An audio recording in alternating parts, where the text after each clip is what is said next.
Before we get started, I just wanted to tell you that uh, uh, tell you a few things about programming so that we understand everyone's level of understanding.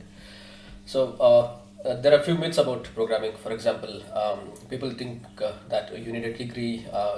It's I need to start very young, or it's only for intelligent people can code, or it's very difficult, or something like that.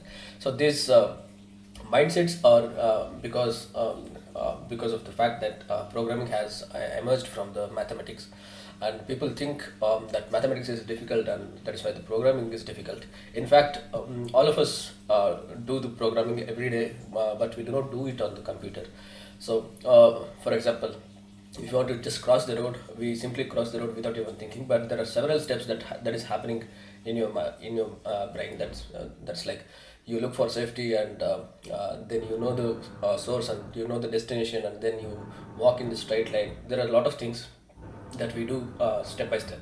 So the step by step process is nothing but programming. So first thing we need to understand is how the uh, computers work.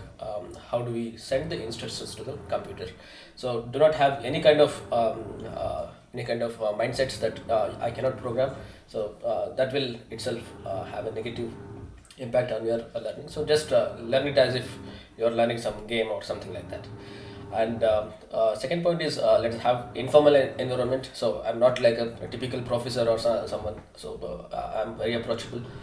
Just ask me at any point of time. Stop me and ask the questions. And you can ask on chat. You can ask on WhatsApp, or you can even mail me or even call me. All right. So that is about the environment. Do not hesitate.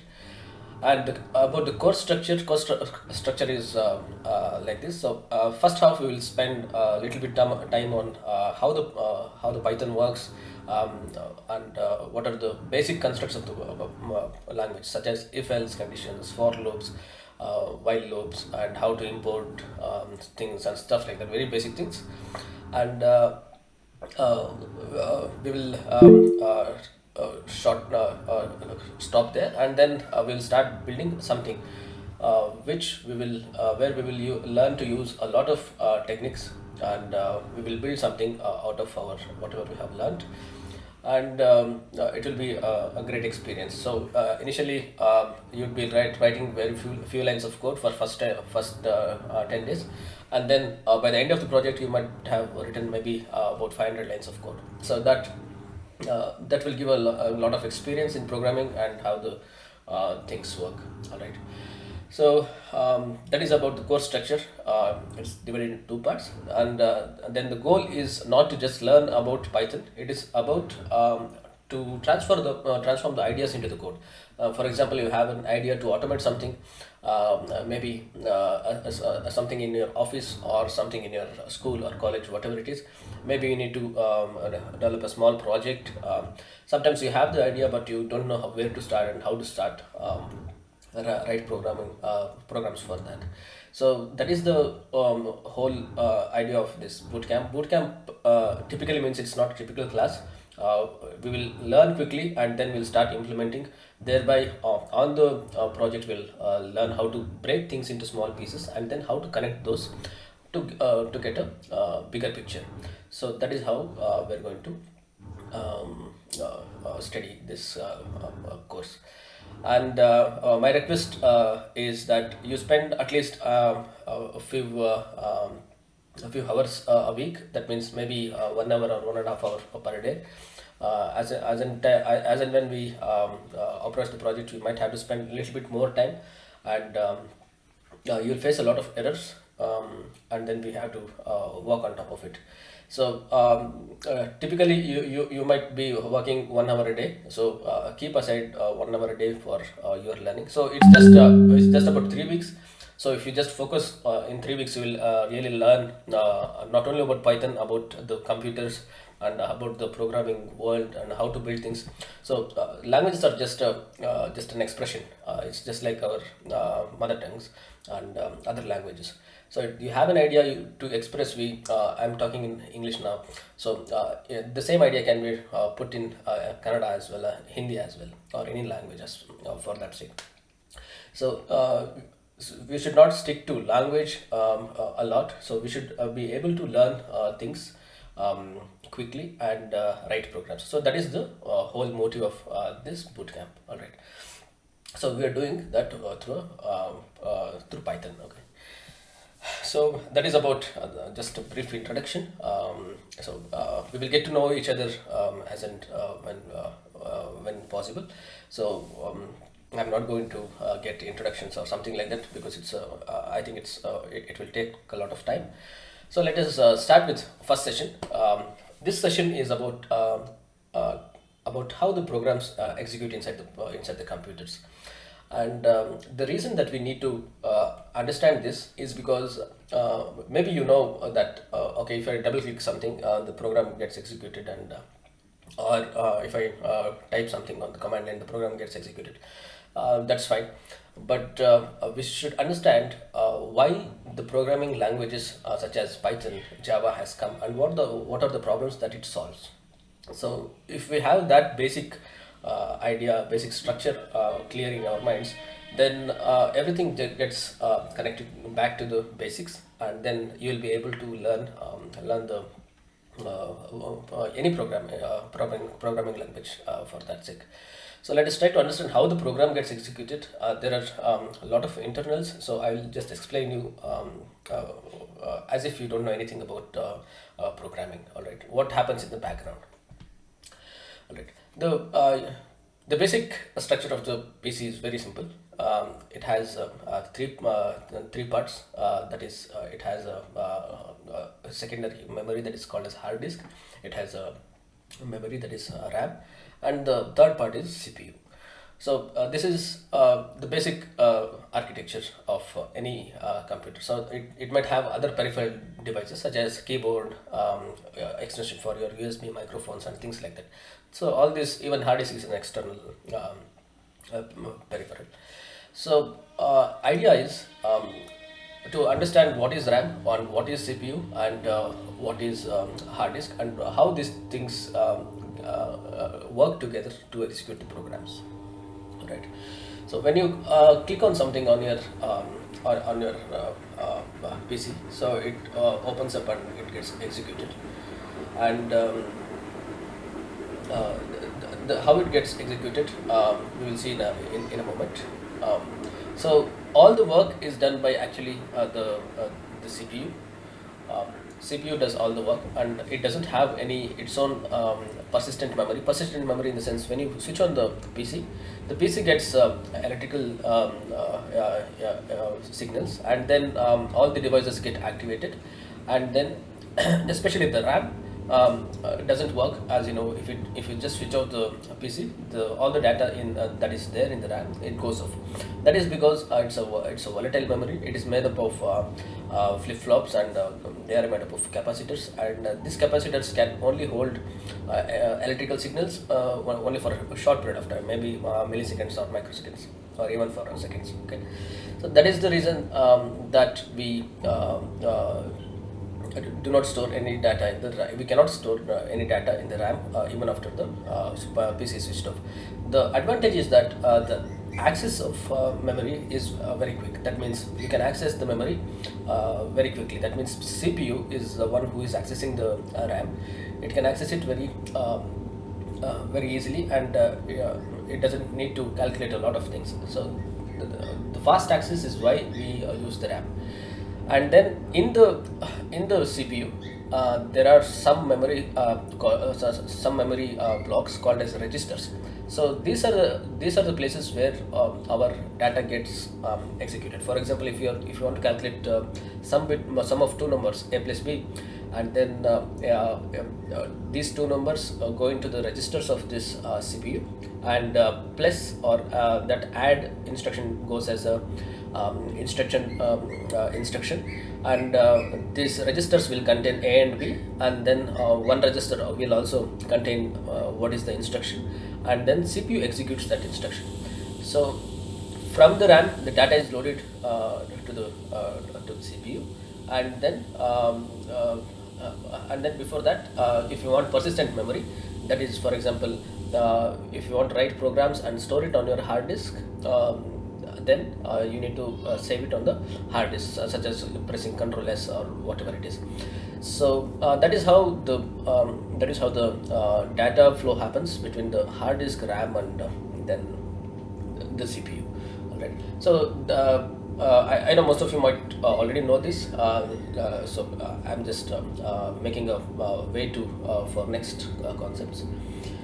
So as we saw, the it's like a big vegetable market.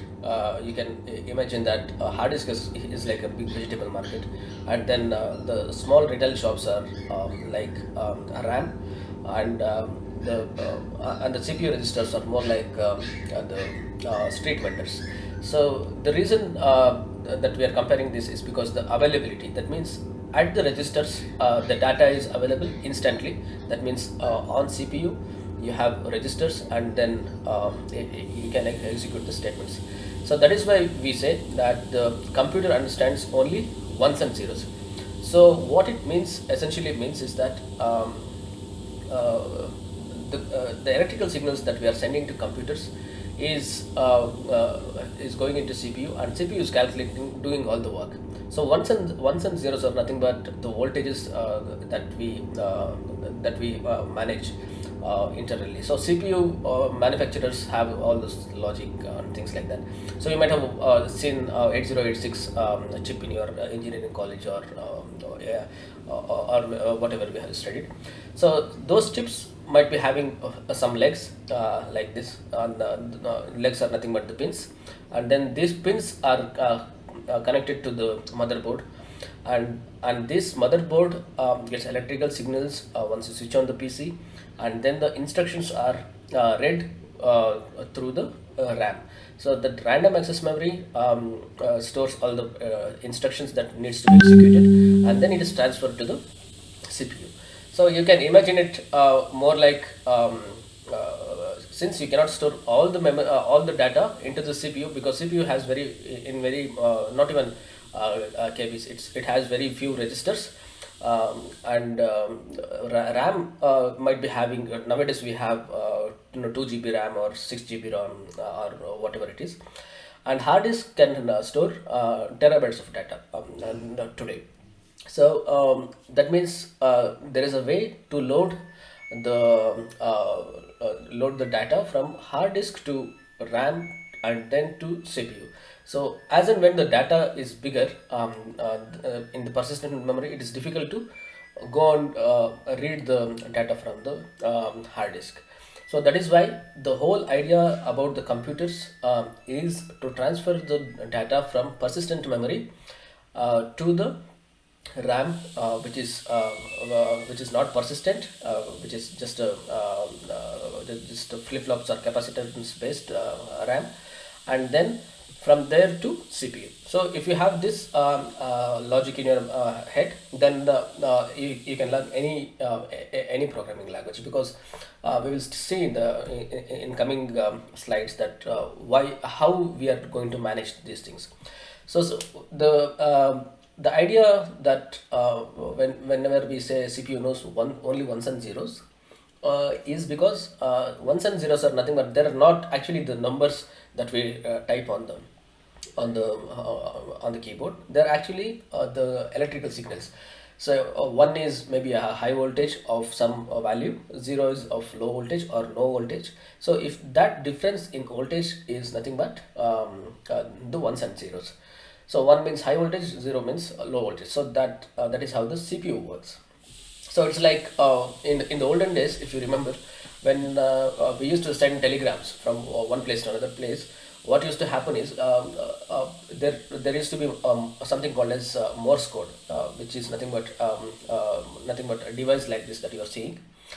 So the Morse code is like okay, you send you give a text to the postman or to that office, something like okay, you have to come immediately. So that is given in some language, say English or anything.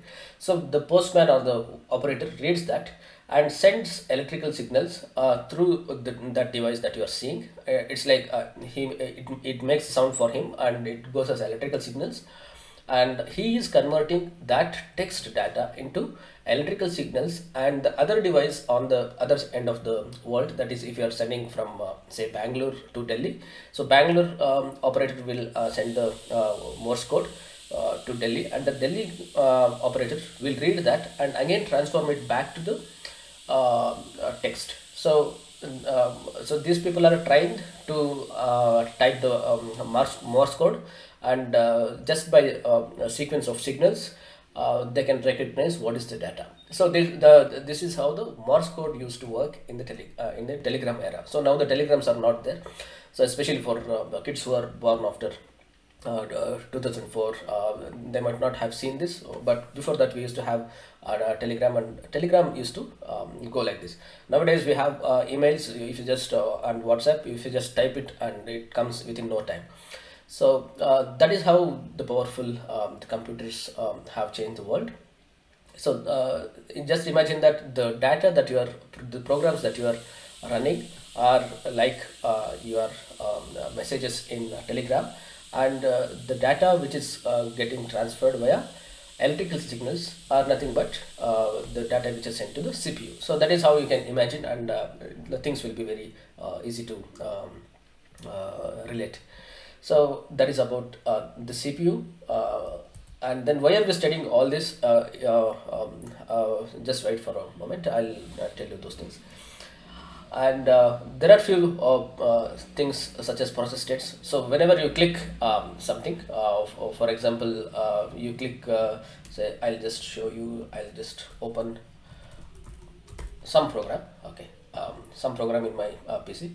So when I click on that, what is happening is, you can see in the task manager that the program gets listed in the task manager, and then the program opens here, and as long as I use it, so I can use it something like, okay, and now I can record some voice or whatever this software does.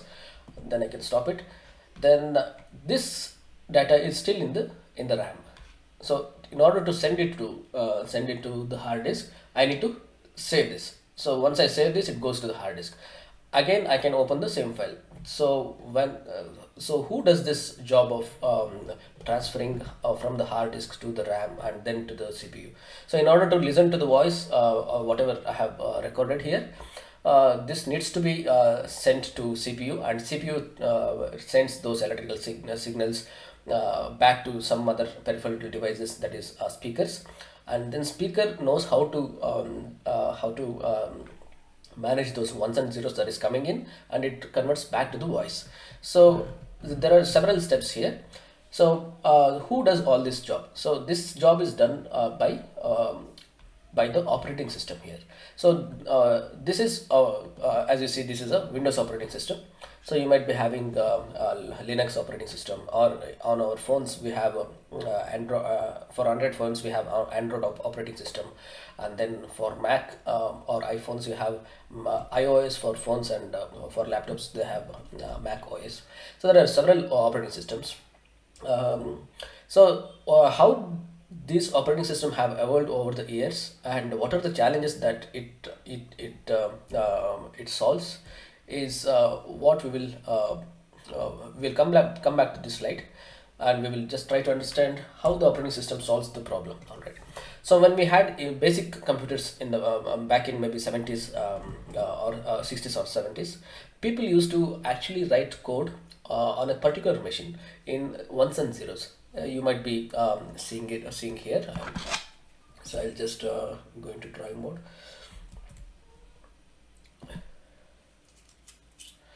All right. So this is actually the code that you are seeing, simple.exe. So this is some executable, and we will open some executable. So this is actually the code that is written for that some executable. For example, I opened Audacity, so that is also an executable. So the files on Windows is written as .exe. It is just a convention. It is not by design. You can save it in any extension. You can even store it as simple.xyz. That is up to you. but Windows needs file extensions by that is by just to recognize that particular file is an executable. All right. So executables will have only ones and zeros. That means it ones and zeros in the sense it will have a binary code. So binary code are nothing but the ones and zeros that the CPU will execute. So initially, before operating system has evolved, so there used to be computers, and those computers had to be programmed using ones and zeros. So if I just try to split different parts from this simple.exe, so this is how it looks if you just open it in some editor or something. Okay. So people used to actually write these ones and zeros like this, and then this is actually hexagonal representation of ones and zeros. So people used to write, and then they used to manage the CPU's registers, and for simple code such as add x and y, you had to say that okay, load x into this register, load y into some other register, and load the instruction which is add into another registers, and then execute. And after execution, give me the value out of the operation into another register.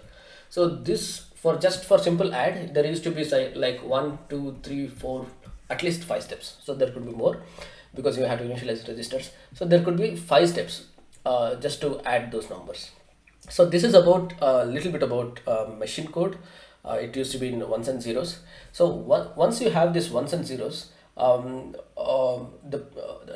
were only a few computers initially, maybe IBM PCs or whatever it is, and later there used to be a lot of other manufacturers. So Intel and AMD, all this, even the there is another famous company. Okay, so yeah. So all of them started manufacturing their own devices because computers were booming. So every hardware will have different registers. That means a Motorola can have its own registers, and it can have its own way of loading data into the registers. And it was very difficult for programmers to write programs for each and every chip that is coming out.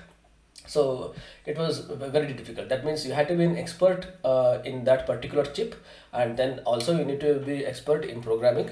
And then any new chip comes into the market, then again you have to study that specification of that particular CPU and architecture, and then you have to write the code.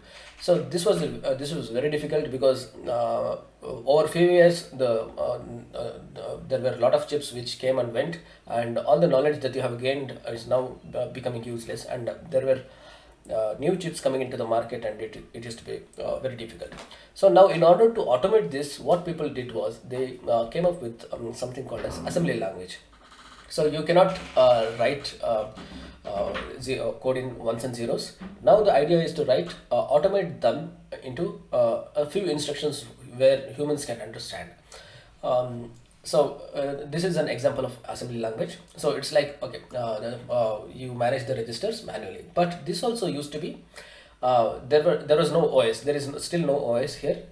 Instead of that, you will write assembly level language, and then compile it and get a executable, and then you load it into the CPU. So these steps used to be manually done. That means you write code in one section, and then you need to load it manually. If you have worked in assembly level language 8086 or whatever it is, so you used to write code and store it as say .asm, some file name, and .asm, that is assembly level code.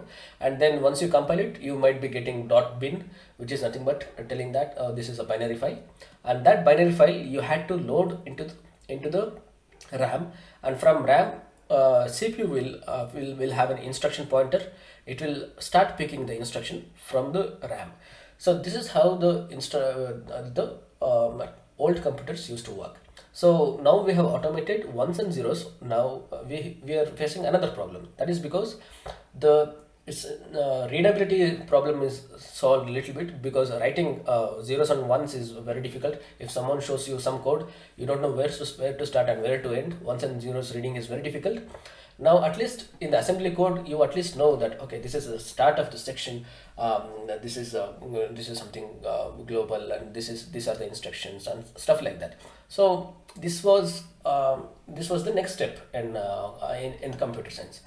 So the problem here is still the hardware. That means we are not solving hardware problem. That means every chip has its own documentation of assembly code, and again, computer scientists or computer engineers had to sit and study the whole big document that is produced by the chip vendors such as Intel, AMD, and Motorola, and all these people.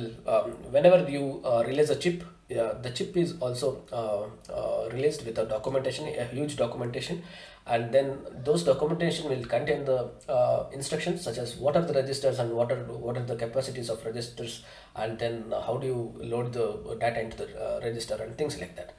So now the same problem. That means for every new chip, you have to learn the assembly code, and then you have to write the code. But one problem was solved. That is, writing ones and zeros was solved. So now there were the changing things are in industry. The one thing is hardwares are changing, and your assembly level code, you have to learn a lot of assembly level code. So it was impossible, and chips used to come and go, because if you have a chip of say version 1, and after 6 months that version 1 will become version 2, and then it has more capabilities, it has more registers or whatever it is. So technology was changing, and it is, so the programs that you have written 6 months back is no more valid in after 6 months. So this was the main problem that assembly level languages faced. So the next level was, so the people like Bill Gates and Steve Jobs, all these people initially were trying to solve this problem. So they wrote some basic operating system, which was called as a disk operating system. That means now you have a hard disk, you have a RAM, you have a CPU, and how to manage those. So if you see those computers, it was it used to be, it's not graphical, it used to be just like a command line, and the cursor used to blink and wait for your instruction, and you had to type it. So that was the initial days of MS-DOS, and you had to boot it through a floppy, if you remember. So you had to put it inside the floppy disk, and then wait for that BIOS to give a control, and then you had to manually enter all the things, and then the computer will open up for the execution. So operating system was trying to solve the problem of assembly code. So once you have operating system, now you don't have to learn a lot of assembly level languages for every chip. So that was the problem that the the operating system solves. So there were a lot of languages initially. So you might have heard about BASIC, Fortran, COBOL, all these languages. So these languages were growing, and it was solving the problem of writing the whole code in assembly level language. And now the things are not tied to the machine as such, the hardware. Now the code was tied to the operating system. That means if you write a program in MS-DOS or Windows, you cannot copy paste the same executable that is generated on Windows and copy paste it to say Linux or Mac OS, because the execution, the way the operating system works is different in all these three operating systems. So that was the main problem. Now you have solved the assembly level language. Now you can write programs in higher level languages like C, C++, Fortran, and things like that. But now still the problem is that it is not portable to different operating systems. That means, as I said, once you write program in Windows, you cannot just copy paste it into Linux. So you can see that as I was explaining. So this is a simple program. This is a simple program which is printing hello world, and this hello world, if you had to write a program, So it looks different in two different hardwares. For example, this is one hardware, this is one hardware architecture called as FreeBSD, and this is x86. This is from Intel. Okay, so you had to write the same thing can be written in completely different way in the in the assembly level language. That means you had to, just to print hello world, you had to write it twice in two different for two different machines. Now the higher level languages solve the problem of writing in the writing in different assembly level languages. Now if you are writing program in C or basic, and you are using an operating system on top of it, so operating system will help you to translate the binary code into the, it will send the binary code into the CPU. So that is done by something called as loader in the operating system, that we will look in a moment. So when you are writing a program in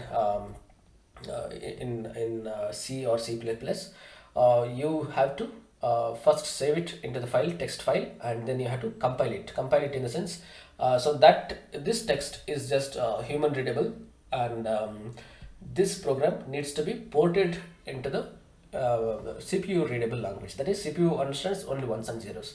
So in order to convert that, the compiler does all the work.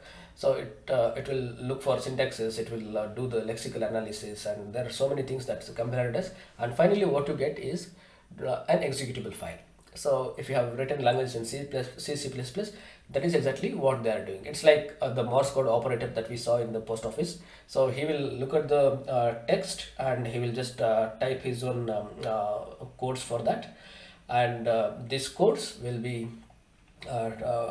in form of machine language for this particular chip. All right, so you don't have to worry about the chip. Now the operating system will take care of abstracting the chip. That means if you are using Intel today, and tomorrow if you are using AMD or something else, you don't have to worry. You just have to take the source code and compile it there again. So now there's a new problem. So the original problem was ones and zeros, that was automated to assembly level language. Now assembly level was automated to higher level languages like C, C++, Fortran, COBOL, and things like that. And now we have a new problem. That means you have to recompile for every operating system. That means if you have written this program in Windows, the same program cannot be executed after generating executable. So you cannot copy paste the executable to Linux, but you can copy paste the source code. That means the code that you have written, you can copy paste this file into the Linux machine, and you can compile it and then generate the binary file. So there are few steps in compilation. So that is anyways, that is taken care by the compiler itself. So you just need to compile it and then run it. So that means for every now and then you had to recompile the code in order to move to different machines.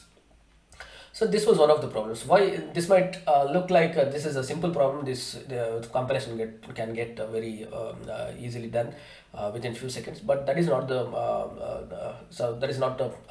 that is not correct. So typically, if you have a softwares like something like banking software, something like you go into any bank, so they will have their own software which is running there. And then in order to compile that particular whole software, it might take a couple of hours or half an hour or something like that. And then again, once you start porting it into another machine, there will be a lot of problems because the compilers might not support certain architecture and things like that. So that was the problem. This problem is called as portability problem. So now we have come all the way from writing code in ones and zeros to assembly code, that is automation of ones and zeros, and then now we are facing the problem of the machines. That means we have operating system which can translate into machine code. It will anyway, the compiler has translated that, and operating system will just load that into the RAM, so using the loaders and things like that. So there are different components in the operating system, so that is a different subject. Just think that operating system does that. Okay, so now we have say, for example, I'm a bank. No, I'm a bank, and my software is built by, say, some companies such as IBM or TCS or Wipro. So once I purchase the software, I have already hardwares from maybe HP or some other companies, and HP might be having its own chips, or it might have bought some chips from Intel. So once you start installing the software, there are many companies involved here. So one person is manufacturing the chips, another person is manufacturing the printers or the systems around it, the hardware around it. Another person is manufacturing the software, that is the TCS or IBM, whoever is writing the software, and then another person is providing the hardware support and things like that. So there are a lot of things which can change. For example, today I have 5 core pieces, that means i4 or i6. Tomorrow there can be a new set of chips which are like i100 or i20 or whatever it is. So there could be a new set of chips. Now the problem is they need to change the hardware, but they don't have to invest all the way, and they don't have to rewrite the software. So in order to do that, no, we just need to change the hardware without changing the software. So this is a big problem. So in order to solve this problem, there used to be an idea which was solved by Java. So it was in 90s. So the Java what Java did was, so you write code in Java, and what Java will do is it will convert that basic code into something called as bytecode. So then the bytecode will get transferred to machine code. That means once you write program in Java and compile it, and you'll get files, temporary files such as Java C, which is Java compiled bytecode, and you can copy paste that bytecode from Windows to any other system. So now the problem that we were facing here, that means recompilation is solved now. Now we don't have to recompile the whole thing. That means as a customer, I don't have to rewrite or recompile any program if you write the programs in Java. So people started writing code in Java, and Java became a big hit. That is because you don't have to change the software. You can just replace the hardwares without even, and you can also replace the operating system. So you don't have to recompile it. So how this was done is via something called as virtual machines. Virtual machines are nothing but now you had hardware. Hardware was just CPU, RAM, and the hard disk. On top of that, to manage this, you had an operating system.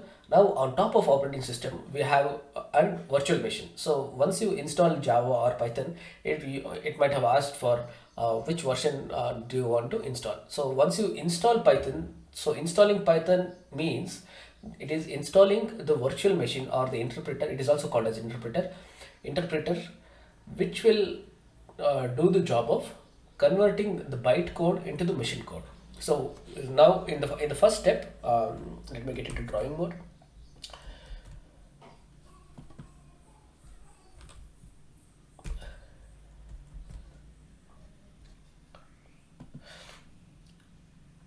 Okay, so first step was to write your code, um, and then next step was to compile it.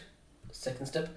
So once you start writing, say, some example.py, and you execute it, or you can even compile it.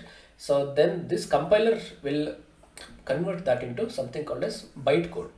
So this was an extra layer on top of operating system. So you have hardware here. So this hardware can be from any supplier. So on top of hardware, the operating system was installed. That is because the assembly, you cannot write code in assembly level language for a long time, because you have to keep on learning a new assembly level language for every chip that is released. So what does people like Microsoft and Android guys and the Mac people do is, they have, especially Mac has their own chips, so that you don't have to worry about that. But Microsoft, whenever they write operating system, What they will do is their job is to study all the chips that are released, and they will write programs in such a way that you don't have to worry about the hardware. So they will abstract this layer. So this layer abstractioning is done by operating system. So here example is Windows, so you don't have to worry about the hardware. That means if you have a laptop, if you have one laptop from say Dell using Intel chip, you install operating system. That particular code which is written for that Intel chip will get installed on your PC.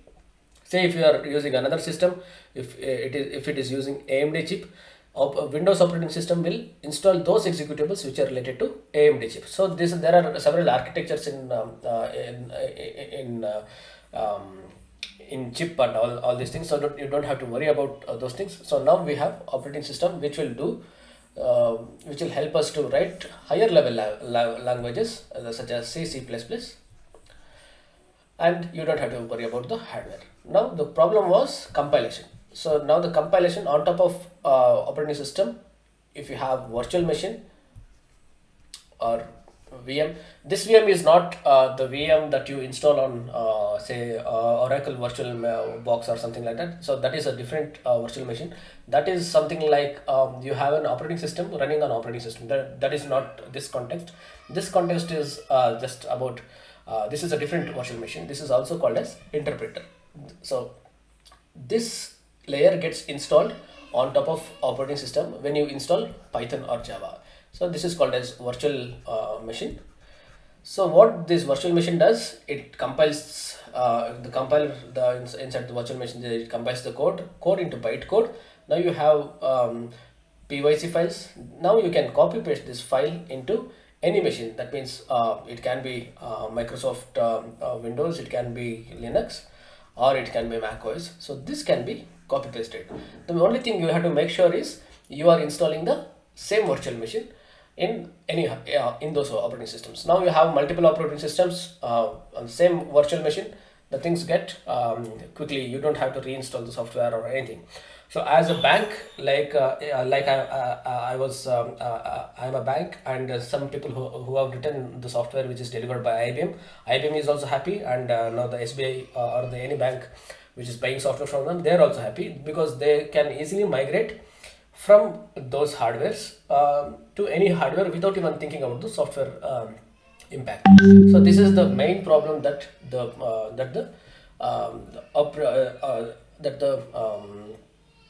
virtual machines have solved. So now I hope you understood why we are learning about this, because Python is an interpreted language, and to understand how the Python works internally, we had to learn about all these things. What are the difficulties? We started from here. So if you look back, so you write code in say assembly level languages. Once you compile it, it becomes object code. This is ones and zeros, and the operating system or you can even manually load it into the RAM. So once after you load it into the RAM, there will be something called as instruction pointer in the processor or CPU. So that instruction pointer will look at the go and fetch the instruction from the RAM, and it will execute. So we started from this point, and then we saw that at the computer level, it is only ones and zeros. It's something like Morse code. You are just transferring code into the voltages. So in fact this code is also voltages. So you are transferring from one form to another form. And then now coming back to the process states, why do we need to understand the process states is because once you write the program and then when you execute it, you must know what are all the states of the process. So it's like once you write a program, you store it in the hard disk, and maybe you can double click. For example, I showed you how this program I double clicked and it opened here, and it is just waiting for execution. Now I can close this. So that means I'm terminating this. I have started it, and now it is asking for whether to save a project or something like that. So that is just an option. So there are several states in the process. So why there are several states, we'll just understand. Now we have understood the basics of slightly about operating systems. So once you imagine that you have a PC and you click on the power button, what happens when you click on the power button is I'll just get into drawing mode, so that I can draw and show you something. All right. So operating systems. Yeah, you might have seen in the it will ask, say, something like press F12 to get into BIOS mode. So every PC, every chip will have something called as BIOS. This BIOS is nothing but basic input output system. So what this BIOS contains is, this will contain pointers where the operating system is located. Now you have switched off your PC, and there is no electricity in your PC, so everything is dead. But that there is data on the hard disk. From your hard disk, once you switch on the PC, BIOS will look for something called as master boot record. So this master boot record will have address of the hard disk's initial operating system address. So MBR will contain the hard disk initial this one. So once you press F12, for example, maybe you have if you have installed two operating systems or multiple operating systems, what happens is, when you format the disk, maybe you have C drive, D drive, and such many drives. And you can also choose from if you press F12, or it's different in different pieces. So you can get into BIOS mode and choose from where the operating system has to load. So if the operating system is not found in one C drive, so it will go to the other drive, and you can add many drives in the BIOS. So this happens when you install the operating systems. All right. So this is about the master boot record, and how the PC starts from the point when you press the power button.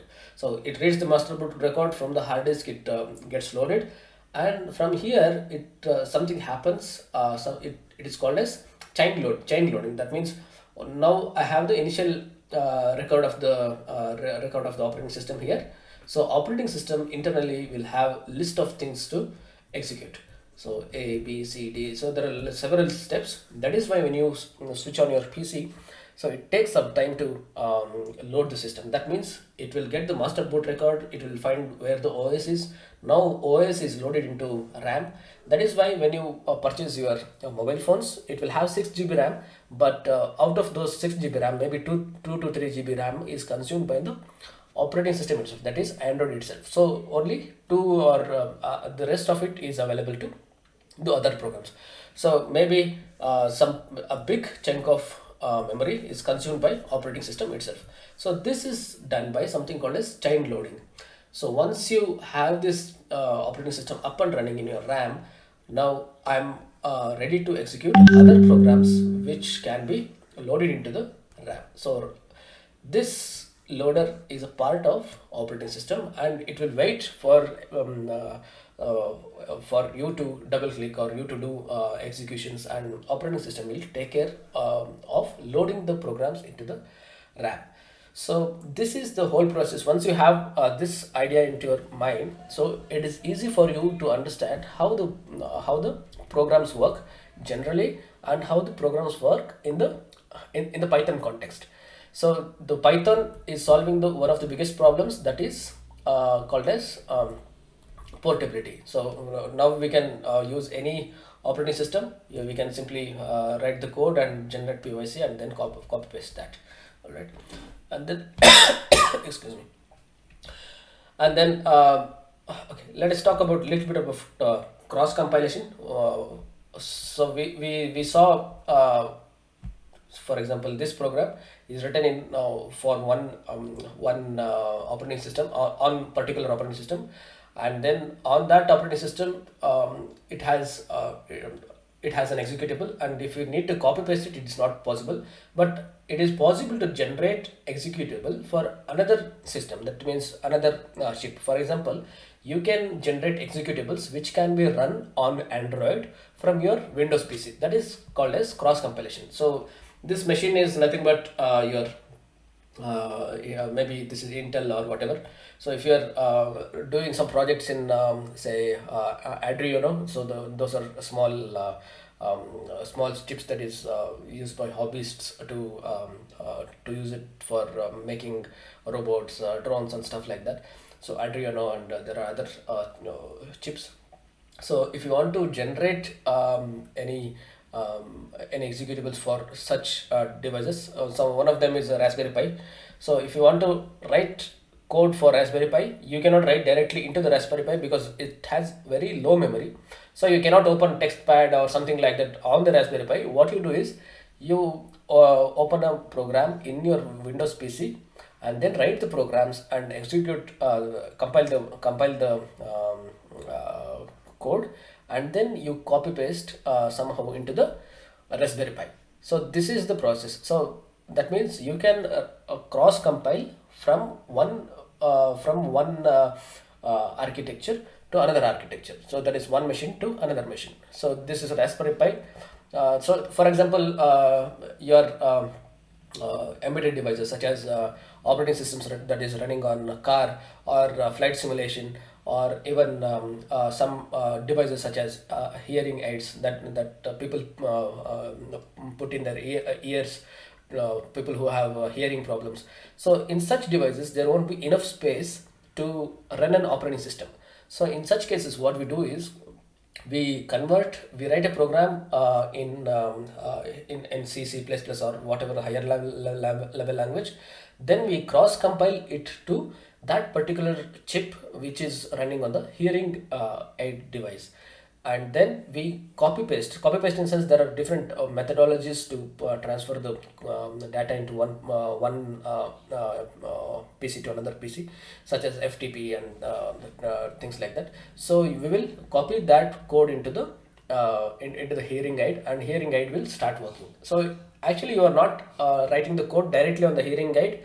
You can write the code elsewhere, and you can copy paste after cross compiling it. So that is about cross compilation. This was one of the solutions that was solved for the portability problem.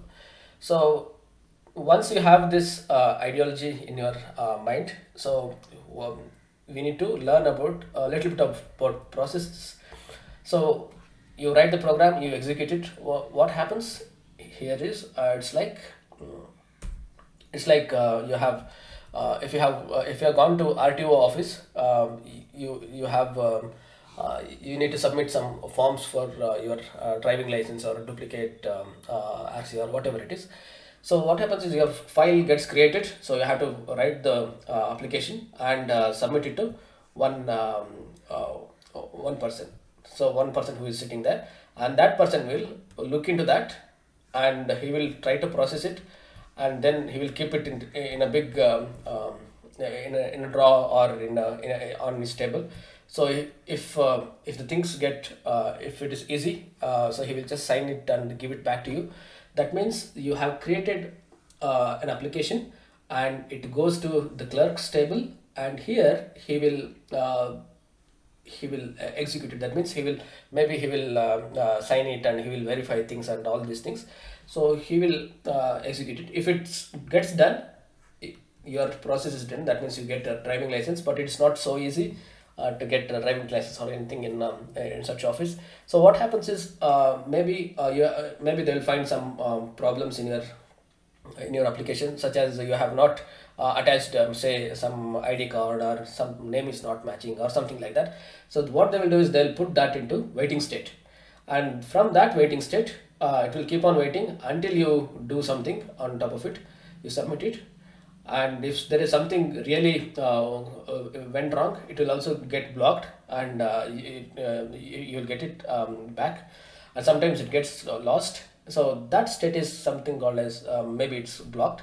And sometimes you can also keep it they can also keep it for weeks inside the rack space, which is just eating the dust, and it is not doing anything, and it is still staying there, and nobody is looking at that. So you are thinking that your process is being your file is being processed, but it just stays there.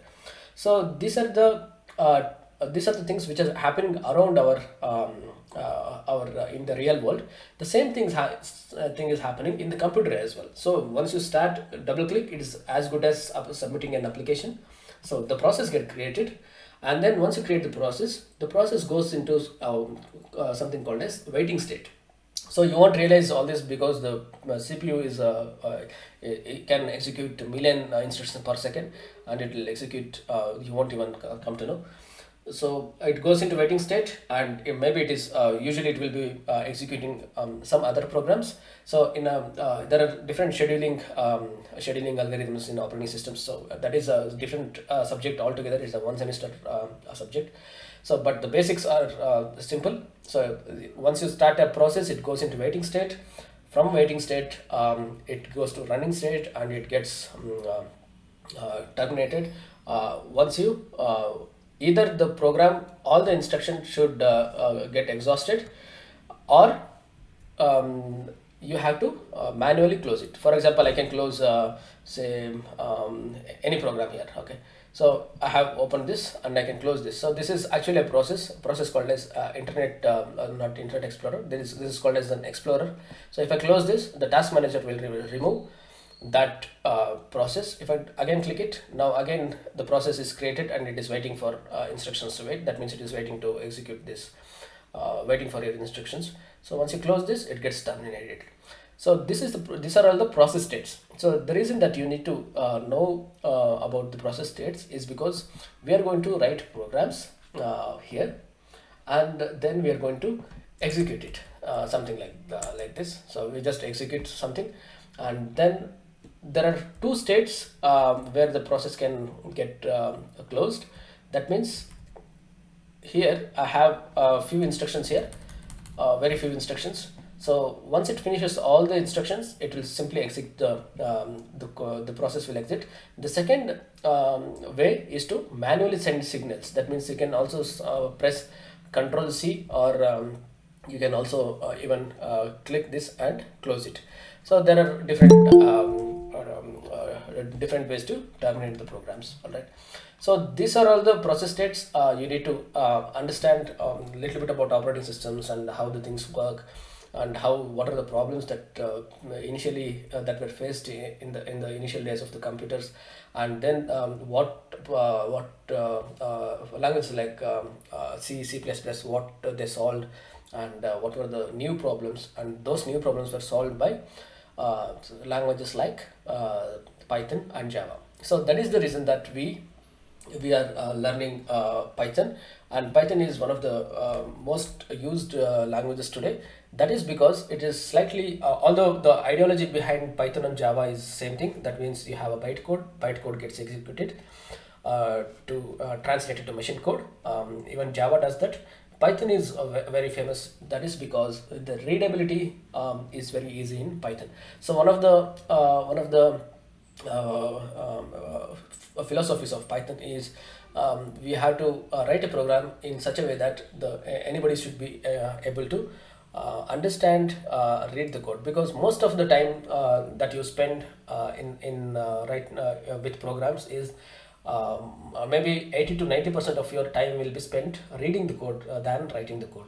So the main problem, if you write code in form of in a neat form, so either you can read it again once more, or others can read it, so and understand the logic inside that. So one of the problems in Java was readability, and because you can write program in single line. That means you can write all the 100 instructions in one single line, but in Python it's not possible. So you have to separate things by spaces and tabs and indentations, which we will study in future.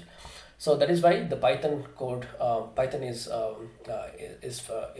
growing fast, and there are several libraries in Python in all the domains, such as research, artificial intelligence, machine learning, automation, web, all these zones. Python has a lot of libraries built into that, and you can also install your own libraries. So that is why Python is growing so fast. So this is about the basic idea about how the computers work. Sorry, how the programs work inside the PC. So now once you switch on your PC, so I think you will be able to remember how the things work and how the chain loading happens, and how the hard disk is read, and how the signals are sent to the CPUs, and then what are the problems, and why the operating systems came into the picture, and how operating system had a new problem of recompilation, and then how the Python languages like Python and Java solve the problem, and how Python is solving problems of readability. So this is the this session is like more like tuning your mind into the Python. All right. So that is all I had. So I'll just show you an interpreter.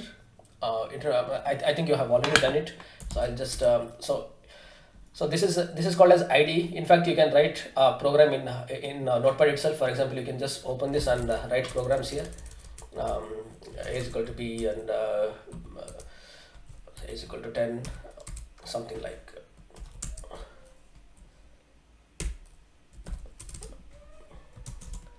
A is equal to 10, B is equal to 2, and then A plus B, print A plus B. You can write it here as well. So you can write it anywhere because you are just creating a text file out of out of nowhere. So it's like you need a text file where your program goes. A second thing is you need a compiler to execute. All right. So all the things are put in one place using this kind of software. So this is Visual Studio Code. So it has everything is integrated here. That means your interpreter and command line is in here, and then you can also write text here. So that is why it is called as IDE, Integrated Development Environment, and also you can compile it here, do the debugging, a lot of things here. So let me get into interpreter, and then we'll close this session. So this is the interpreter. So this interpreter will wait for instructions to execute. So this is a program which is just waiting. It has opened, and now I can simply write is equal to B, and sorry, is equal to 2 and 3, and simply I can calculate some stuff like this. So what I'm doing is I'm giving instructions. That means store 2 into A, store 3 into B, and sum these two up, and things like that. So this is a very simple, it's not even a program, there are instructions. That means interpreter will wait for instructions to be executed. But the main problem is once you quit and I go back here, and if I type A, there is no A. That is because the interpreter doesn't know or doesn't have capability to store the data. So that is the reason we need to write programs here in the text pad and save it onto your hard disk. So that is the reason that we studied about hard disk, RAM, and things like that. So interpreter doesn't have its own way to store the instructions in a format that we can execute. So it will just forget. So that is the reason you need to write program here. So this is a small program of 8 lines. So you can simply execute it, and this is since this is there in hard disk. So what is happening here is you can go back here. Now from hard disk we are loading it to RAM, and it executes and comes back. So it happens in very few seconds because computers are very fast. So that is why. So it executes within microseconds. So the loading from hard disk to execution is what we have studied. So that is about the basic Python, the problem it solves, and about the interpreter. From tomorrow we'll study about things related to Python. So such as if else conditions, what are those, loops, how to use those, maybe functions, and things like that. Okay. So that is about for today's class. I think we have exceeded 5 minutes, but that's fine. So is there any questions at this point of time? Any doubts? Any questions? Please ask.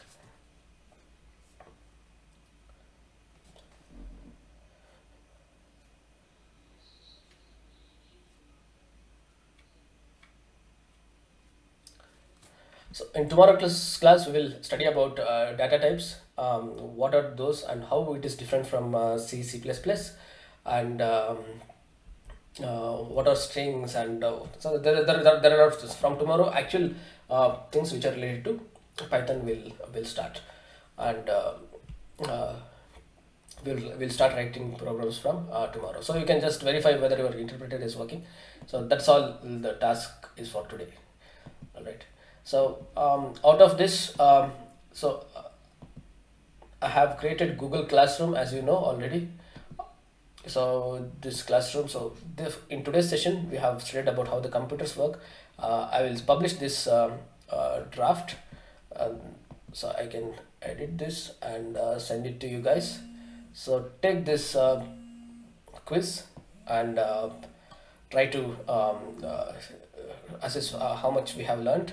So once you have this first session in your mind, you can learn any language, because you now you know what how the languages work, why the languages have come, why operating system have come, and things like that. Now you can relate to any language, and you can learn in fact any language. But from tomorrow we are going to learn basics of Python, data types, variable statements, and stuff like that. So please attend the quiz, and if you have any questions, let me know.